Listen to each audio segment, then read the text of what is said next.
So first என்ன பண்ணோம் அப்படின்னா சிக்கனை நல்லா வாஷ் பண்ணிக்கிட்டோம். வாஷ் பண்ணதுக்கப்புறம் என்ன பண்ணுறோம் அப்படின்னா அந்த சிக்கனில் மேரினேட் பண்ணுறதுக்கு ஒரு சில விஷயங்கள் ஆட் பண்ணுறோம். என்னென்ன அப்படின்னா எலுமிச்சம்பழம், தயிர், தேவையான அளவுக்கு உப்பு அண்ட் கொஞ்சமாக கரம் மசாலா, லைட்டாக மஞ்சள் தூள், இது எல்லாத்தையுமே போட்டு நல்லா அதை மேரினேட் பண்ணி வச்சுன்னு ஒரு ஸ்பூன் எண்ணெயும் அதில் போட்டோம். ஸோ மேரினேட் ஆகிட்டு இருக்கிற டைமில் நம்ம என்ன பண்ணுறோம் அப்படின்னா தேவையான அளவுக்கு வெங்காயத்தை எடுக்கிறோம், வெங்காயத்தை வறுத்து வைக்கிறோம். ஸோ வெங்காயத்தை வறுத்து வச்சதுக்கப்புறம் இந்த சிக்கன் ஊறினதுக்கப்புறம் அதில் பேலன்ஸ் இருக்கிற எல்லா மசாலாவையும் ஆட் பண்ணுறோம்.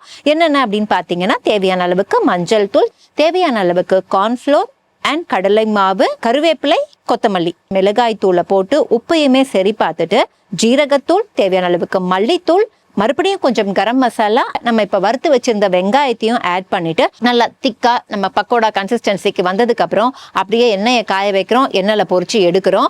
அண்ட் எண்ணெயில் பொரிச்சிட்டு இருக்கும் போதே கொஞ்சம் கருவேப்பிலையை நீங்கள் அதில் போட்டு அது கூடவே சேர்த்து பொரிச்சு எடுத்துட்டீங்க அப்படின்னா இதுதான் சிக்கன் பக்கோடா.